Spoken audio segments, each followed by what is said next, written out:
사실 청년들 뭐 Z세대라고는 이게 하나로 이제 묶을 수 있는 특징이 있지만 사실은 자세히 들여다보면 그들의 성격도 다 달라요. 그 살고 있는 상황도 다르고 삶의 속도도 다르고요. 믿음의 정도도 다 나름 다릅니다. 근데 거기 다 다른 대상들에게 나만의 신학이 있을 거 아니에요. 나만의 신앙이 있고 또 나만의 성품이 있을 거 아니에요. 그리고 내가 전하고 싶은 메시지도 있을 거 아니에요. 나만의 것들이. 근데 그거가 매치되는 청년들은 많이 없을 거예요. 내가 전하고 싶은 메시지, 아니 내가 내 신학, 뭐 내 성품대로 하다 보면 그거에 매치되는 교집합에 들어오는 청년들이 아주 적을 것 같은데 저는 모두에게 통용되는 주제를 좀 늘 깔고 가려고 했던 것 같아요. 그래서 그게 뭘까 굉장히 예전에 많이 고민을 하다가 여러분 나이가 적든 많든 그러니까 뭐 60대든 70대든 대기업 사장이든 아니면 뭐 중소기업 뭐 말단 사원이든 소득이 높든 적든 믿음이 있든 없든 모두에게는 똑같은 게 있더라고요. 각자 삶에 연약함들이 있어요. 부자도 연약하고요.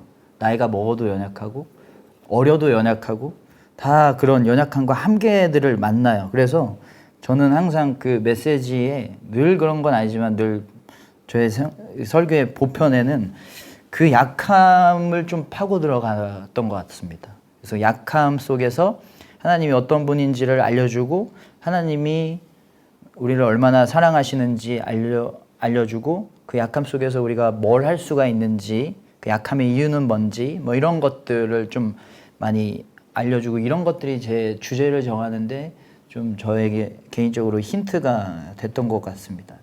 우리가 설교를 할 때 아까도 좀 말씀드린 거에 연장을 한다 보면 강한 설교를 하고 싶을 때가 있어요. 강한 어조, 강한 주제, 막 부흥, 뭐 마지막 때, 뭐 재림, 막 이런 설교, 강한 메시지를 하고 싶을 때 그 메시지를 전한다고 과연 믿음이 강해질까? 근데 자꾸 뭐 센 이야기만 들으면 계속 세야 내가 믿음이 있다고 이게 불이 계속 붙어야 돼요. 그러면 나 설교자도 이게 뭔가 불이 안 붙은 것 같으면 이상하고 이 듣는 사람들도 뭔가 찝찝해요. 왜 이렇게 약하지? 날 쿡쿡 찔러줘야 되는데 나 막 잡아뜨려줘야 되는데 그게 아니면 막 그러면 모두가 자멸하는 거거든요. 그러다가 도파민에 절여져서 그래서 저는 그 내 삶과 내 약함에 대한 이야기를 하나님이 어떻게 보고 계시고 그걸 어떻게 얼마나 사랑하시는지에 대한 이야기를 좀 많이 하려고 합니다. 그래서 저의 설교나 저의 컨텐츠는 굉장히 목회적입니다. 어떤 정보 공유나 어떤 그 따라오게 하는 그게 아니라 좀 목회적이에요. 제가 먼저 다가가고 예수님도 그랬던 것 같아요. 베드로를 따라오라고 하기 전에 실패한 베드로에게 먼저 가셔서 그를 품어주셨고 만나주셨고 부끄러움 많은 사마리아 여인에게 사마리아 여인의 그 말씀의 최종은 예수님을 전하거든요. 너 가자마자 너 나 전해야 돼 하지 않고 그의 삶을 만져주시거든요. 먼저 목양을 하셨어요. 먼저 목회를 하셨어요. 그래서 그 연약함과 실패를 만난 사람들을 목양으로 만나주시고 그렇게 파송하시고 이렇게 예수님을 위해서 살게 하셨거든요. 저는 그 패턴을 좀 따라가고 있는 것 같아요. 예. 저는 믿음과 삶의 경계선이 없어서 믿음으로 살아가는 삶이라는 것은 이런 겁니다. 당신의 삶 가운데 믿음이 이렇게 드러날 수 있습니다. 이런 식이었던 것 같습니다. 그리고 마지막으로의 팁이 뭐냐면 설교 주제를 어떻게 정해야 될까라는 걸 모를 때는 청년들 신방을 하면 됩니다. 그러면 얘가 어떻게 살고 있고 얘가 어떤 문제가 있고 뭐 그런 거 하나하나가 주제가 되고 그 타겟을 정하고 말씀을 이렇게 준비할 수 있거든요. 그래서 우리 교회 청소년들이 어떤 삶을 살고 있는지에 대해서 우리가 잘 알고 있다면 자연스럽게 그런 같은 본문을 보더라도 그 메시지가 이렇게 떠올라지는 것 같아요. 주제들이 찾아지는 것 같다는 생각이 듭니다. 저도 계속 이제 요즘에 설교를 많이 하면서 늘 고민을 하는데 어쩌면 신재용 목사님의 접근과는 또 저는 조금 이제 다를 수 있는데 어떤 주제를 가지고 또 어떤 접근으로 설교를 해야 할까라고 할 때에 20대, 30대 설교자들로서 이제 너무 고민이 되면 저는 성경에 나오는 인물들을 한 명 한 명 설교에 보기를 좀 권면하고 싶고 저도 요즘에 좀 그런 방식으로 접근을 좀 해보고 있습니다.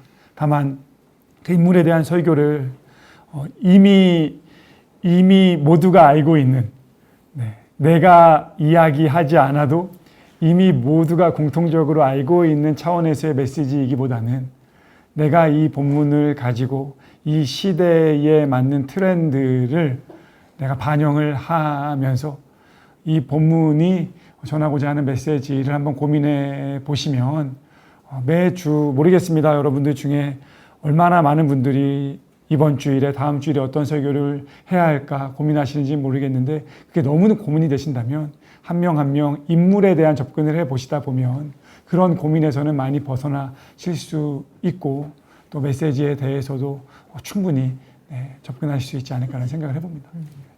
때로는 우리도 사람이고 남편이고 여러분들도 아빠이고 또 아들이고 딸이고 또 한 인간이라 어떤 무언가를 성취하고 이루고자 하는 마음이 들 때가 있잖아요. 나 이거는 꼭 이루고 싶다. 나 이거는 꼭 이루어야 돼. 사역 가운데 성취하고 싶다. 그런데 그게 다 성취되고 이루어지는 거가 아닌 경우가 더 많기 때문에 혹시 그럴 때 나를 위로해주고 잡아주는 것이 두 목사님께 있었다면 무엇이 있을까요? 전 사실은 아무것도 안 하는 거 좋아하거든요. 그래서 저는 뭔가 이제 지쳐 있을 때 힘들 때 아무것도 안 하는 거를 해요. 가만히 누워 있습니다. 그러면 이제 회복되고 충전되는 것 같다는 생각이 들고 또 하나는 뭐 내가 성취하고 싶은 건데 못 이루는 거다 그러면 나이 먹으니까 이제 포기하는 것 같아요. 포기하는 게 좀 편한 것 같다는 생각이 듭니다. 김성호 목사님 뭐 이제 스트레스 많으실 텐데 목회도 하시려 예, 저는 이제 최근까지 영국에서 계속 공부를 했기 때문에 스트레스가 많았죠. 네, 정말 힘들었던 시간이었는데 달리기를 많이 했었고 달리기를 하면서 그 어려움을 좀 많이 극복했던 것 같습니다. 그리고 짐에 가서 그 천국의 계단이라는 운동이 있거든요. 네. 그거를 늘 타면서 저의 한계를 극복해 보고자 노력을 많이 했는데 그거 참 이상한 게 그거를 그렇게 참 제 한계를 극복하면서 하다 보면 제가 목회자로서 감당해야 하는 그 일이 상당히 편안하게 느껴지는 경우들도 있었던 것 같습니다. 물론 잠시지만요. 그래서 지금도 시간이 날 때면은 달리기 하는 거 여전히 계속 하고 있고요. 그리고 사실 목회자가 뭐 취미가 있고 이러는 게 생각처럼 쉽지가 않기 때문에 너무 식상한 얘기지만 그냥 서점 가서 요즘에 나오는 책들 이렇게 쭉 봅니다. 그리고 특히 제가 최근에도 이제 신재영 목사님하고 이제 김진우 목사님한테 제가 그런 얘기했는데 최근에 교보문고 갔더니 그 Z세대들한테 굉장히 인기 있는 분야가 시더라, 시. 네. 여러분 시집을 요즘에 Z세대들이 굉장히 많이 사서 읽고 있고 그렇다고 아무 시집이나 읽는 게 아니라 또 이 세대들의 또 어떤 트렌드에 맞는 시집들을 요즘 굉장히 많이 읽고 있거든요. 그러면서 요즘에 이런 것들이 사람들의 관심이구나라고 하면서 그런 거를 이제 바라보는 것에 좀 요즘에 시간을 조금 쏟고 있고 그런 것 같습니다. 그 운동을 좋아해서 축구, 뭐 격렬한 걸 좋아합니다. 그러니까 목사인 거 다 떼고 그냥 몸과 몸이 부딪히는 그 시간으로 그래서 정말 몇 달 전에 제가 대회 나갔다 까이기도 해갖고 진짜 못 걸은 적도 있었어요. 근데 그것조차 좋더라고요. 누구와 그냥 서슴없이 뭔가를 부딪힌다는 게 사실 목회 현장에서 어렵잖아요. 이것도 배려해야 되고 고려해야 되고 눈치 봐야 되고 안 그런다고 하지만 저도 저 나름대로 하고 싶은 거를 제 아내가 볼 때는 엄청 마음껏 하는 사람으로 볼 거예요. 그런데 제 아내는 뭔가 또 지금도 매 눈으로 바라보시는 아내 눈치 보고 또 이렇게 가족들이 제가 아이들이 3명인데 제가 누워있을 수가 없죠, 집에. 그래서 이렇게 아무것도 안 하고 누워있는 것만 할 수 있어도 진짜 회복이 될 것 같은. 제가 이제 신재영 목사님 사실은 오늘 이 컨퍼런스를 준비하면서 제가 이제 신재용 목사님 말씀을 많이 듣고 싶은 마음으로 이렇게 컨셉을 잡고서 준비를 했는데 뭐 여러분들 중에서도 나도 신재용 목사님처럼 페이지 처치 같은 그런 사명을 감당해 봐야겠다. 일단 성향이 맞아야 돼요. 힘이 없잖아요, 일단. 그리고 평소에 저는 누가 제 몸에 터치하는 거 되게 극혐합니다. 그래서 그걸 안 하잖아요. 그리고 가끔 요즘에 영상으로 이렇게 이야기하는데 옷도 이렇게 맨날 검은 옷만 이렇게 입고 있어요. 그래서 제가 재용아 너는 옷이 그거 하나밖에 없냐? 제가 이제 농담으로 그렇게 이야기하기도 하는데 아마 그 페이지 처치를 위한 생각을 하고 글을 쓰고 매일매일 이걸 한다는 게 여러분 정말 보통 일이 아니지 않습니까? 그러니까 너무 할 일이 많고 바쁘고 좋아하는 게 많은 사람은 이 일을 감당하기가 어렵거든요. 그렇기 때문에 신재용 목사님이 이런 묵상을 하고 이런 글을 쓰고 이 시대와 발맞춰 가는 게 아닌가라는 생각을 해보게 됩니다. 그래서 저는 각자가 자신의 성향과 자신이 좋아하는 것 이런 것들을 잘 인식하고 그에 맞는 설교자로서 준비를 하는 것도 굉장히 중요하겠다는 뜬금없는 얘기지만 그런 생각이 듭니다. 혹시 더 주시고자 하는 나누고 싶은 못다한 얘기 또 김성문 목사님, 목사님. 네, 신재용 목사님이나 해주시면. 네, 제가 설교를 준비하는 그런 어떤 태도나 마인드 그 동안에 제가 말씀드린 건 어떤 레시피적인 거라고 치면 마인드 같은 거가 있어요. 제가 얼마 전에 그 페이지 처치를 비영리 선교단체로 등록을 하려고 세무서랑 이렇게 계속 소통을 하고 서류를 냈거든요. 그래서 통과가 돼서 지금 비영리 단체가 됐어요. 저는 지금 페이지 처치 단체 대표님이에요. 그래서 근데 이제 그 고유번호증이라는 거를 받아야 돼요. 발급이 되면. 그래서 전화를 공무원이랑 하는데 그 홈택스라는 홈페이지에서 다운받아도 되나요? 아니면 세무서를 꼭 찾아가야 되나요? 라는 되게 단순한 별거 아닌 질문을 했는데 몰라요? 라는 거예요. 그러니까 공무원들이 워낙 일이 세분화되다 보니까 잘 모르시더라고요. 그래서 제가 챗GPT한테 물어봐서 이제 갔거든요. 뭐 다 된대요. 근데 여러분 혹시 그 SK텔레콤 이런데 114에다가 전화해 보아서 문의해 본 적 있으세요? 문의를 하면 예를 들어서 이래요. 요금제 때문에 요금제 번호 눌러가지고 ARS랑 연결된 분하고 전화를 하다가 요금제가 아니라 갑자기 저 이거 결제 카드를 바꾸고 싶어요 하면 어떻게 하는지 아세요? 다 해줘요. 아니면 모르면 그 부서에 넘겨서 해주든지 잠깐만 기다려보세요 해서 알아서 해줘요. 그래서 책임감이라는 차이인가? 라는 생각을 했어요. 그래서 저는 목회자나 설교자가 이 케이스 안에서의 공무원처럼이 아니라 114 이 상담원처럼 책임감을 가지고 말씀을 준비해야 된다. 저는 열정을 가져야 된다.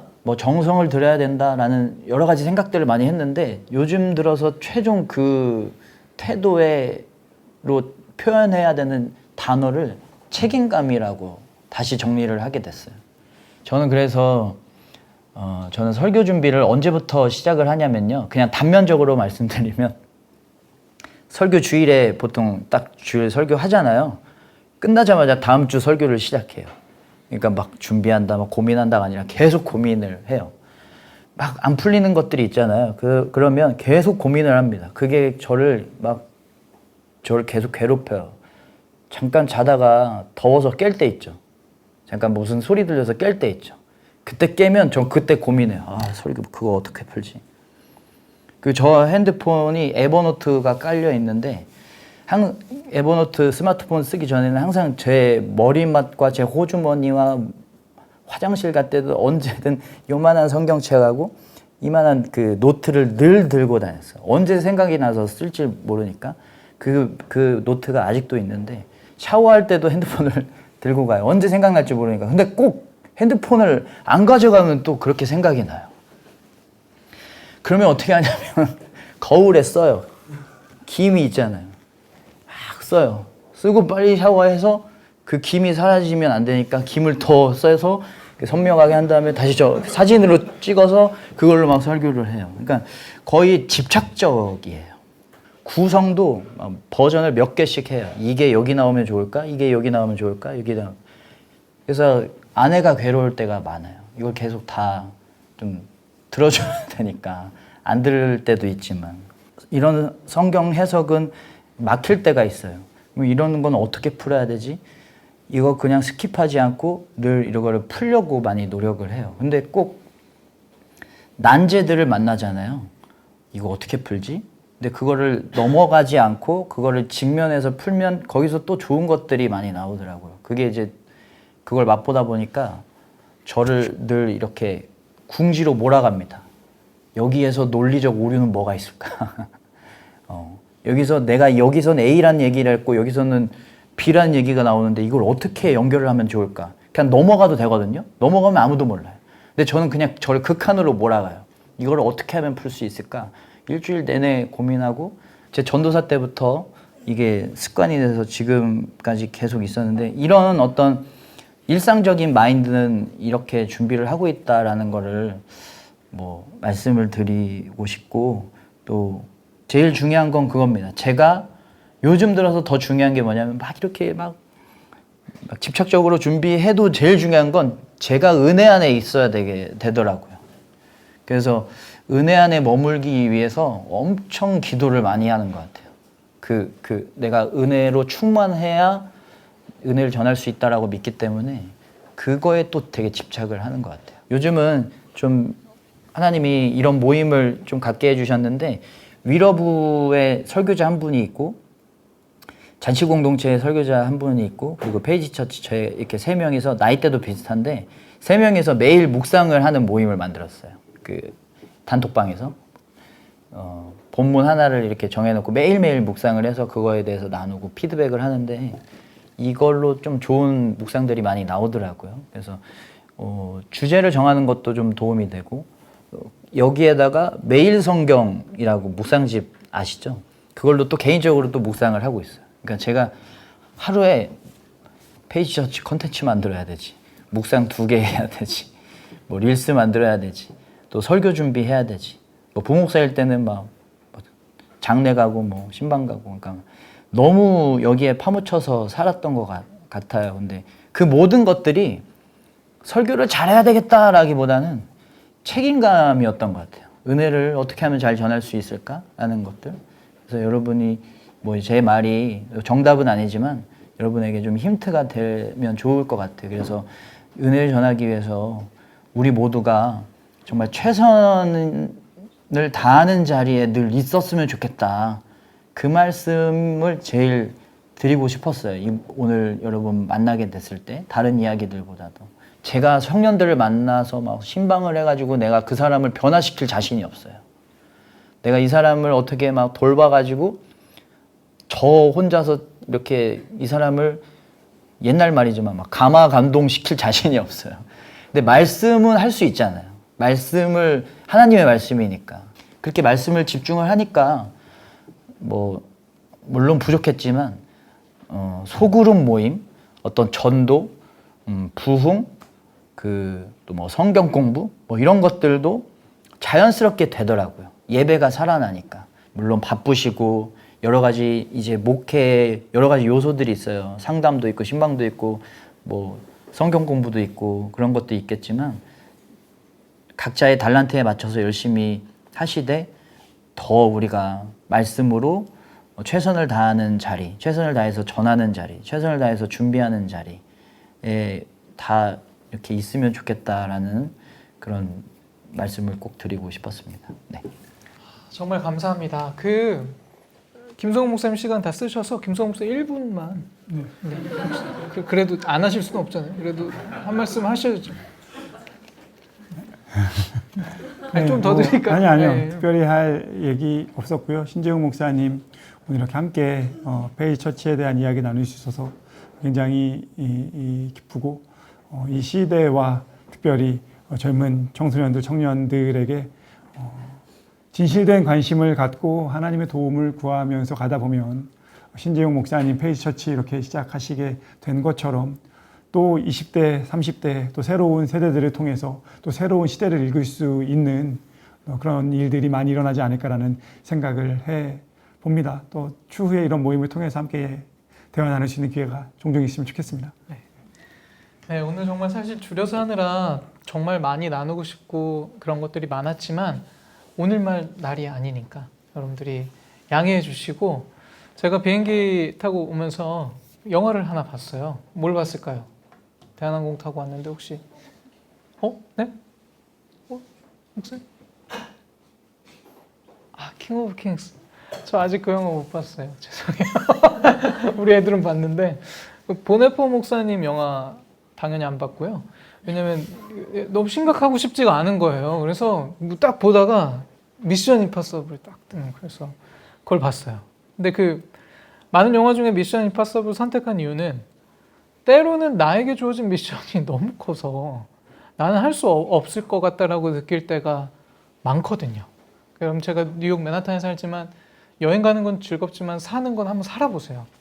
그 제가 이게 다 얘기할 수는 없는데 사람들은 이렇게 보여지는 거 아니면 목사님들도 다 들려주시진 못했지만 비춰지는 거에 취해 살기 쉬운 시대에 우리가 살고 있는데 제가 보면서 톰 크루즈가 지금 나이가 많잖아요. 근데 여전히 미션을 완수하더라고요. 그래서 이게 대단하다. 그리고 막 대리 만족을 막 느끼면서 근데 톰 크루즈를 보니까 옆에 친구 셋이 있어요. 그래서 그래도 친구들이 있다. 그리고 여러분들 보시면 알겠지만 우리 색깔이 다 달라요. 사실 이렇게 친할 수 없는 사이고 이게 뭐 성격도 스타일도 사실 굉장히 목회 스타일도 다르지만 같은 미션을 향해 만날 수 있다. 그리고 위로가 된다. 그래서 여기 계신 분들도 그런 의미에서 저희들에게 아마 큰 위로가 힘이 되는 것 같아요. 메시지를 붙들고 고민하시는 분들이 계시구나. 제가 한 가지 결심해서 톰 크루즈도 저 나이에 저렇게 열심히 뛰는데 우리 계속 믿음의 경주를 열심히 뛰어봅시다. 네? 그리고 서로 다른 방향으로 나아가는지도 지켜봐주고 야 거기 아니다 얘기도 해주고 네? 무전도 좀 치고 네? 뭘 잘못하고 있으면 그거 아니라고 얘기도 해주는 친구가 되어주는 그런 동역자들이 되었으면 좋겠습니다. 마지막으로는 미션 임파서블 대사 하나 나누고 클로징 하도록 하겠습니다. 저는 1분 남았는데 왜 이렇게 오래 나요? 제가 저 얘기할 줄 알았는데 이게 나름 또 클로징 멘트를 해야 이런 대사가 나오더라고요. 잘 들어주세요. 자네들 같이 한 사람의 생명을 수백 명의 생명처럼 소중히 여기는 사람이 필요해. 그래야 나도 내 일을 하니까. 아멘. 뭐 저만 감동받는 것 같지만 그리고 여러분들 사실 이 모임이 굉장히 사모임이에요. 네. 그리스도의 몸을 이루는 지체들이 다 와주셨고 뉴욕에서 우리 청년 리더들 Z세대 4명이 여기 와 앉아 계세요. 이 정도입니다. 근데 아마 신재용 목사님 보러 온 것 같고요. 혹시 한마디 해도 되나요? 네, 한마디 하셔도 돼요. 제가 초반에 말씀드린 영국에서 4년간 선교학, 실천신학으로 Z세대 연구를 했는데요. 저는 이 자리에서 Z세대에 대한 관심, 그리고 메시지에 대한 관심으로 20, 30대 분들 더 많이 오셨다고 생각을 하는데 블루오션입니다. 연구해 보시면, 아카데믹하게 연구해 보시면 영미권에 정말 좋은 책들이 많이 나와 있는데 한국어로 번역된 책 거의 없고요. 그리고 추가적으로 제가 이 모임과는 관계없는 이야기일 수 있겠지만 제가 전공한 게 이제 선교학 필드인데요. 지금 30, 40대 분들 중에 특히 20, 30대, 40대까지 선교학을 아카데믹하게 공부한 분들이 정말 거의 없습니다. 그래서 여러분들이 이 Z세대에 대한 관심과 함께 그런 부분에 대해서 관심을 갖고서 혹시 목회자들 계시다면 늦지 않았으니까 공부를 해보시면 아마 앞으로 하실 수 있는 일들이 정말 무궁무진할 거라고 생각을 하고 저희들과도 함께 동역할 수 있는 일도 많을 거라고 생각을 해서 이 말씀 마지막으로 드리고 싶습니다. 네, 감사합니다. 정말로 함께 해주신 모든 분들 감사하고 김성구 목사님, 신재용 목사님 계속 응원하겠습니다.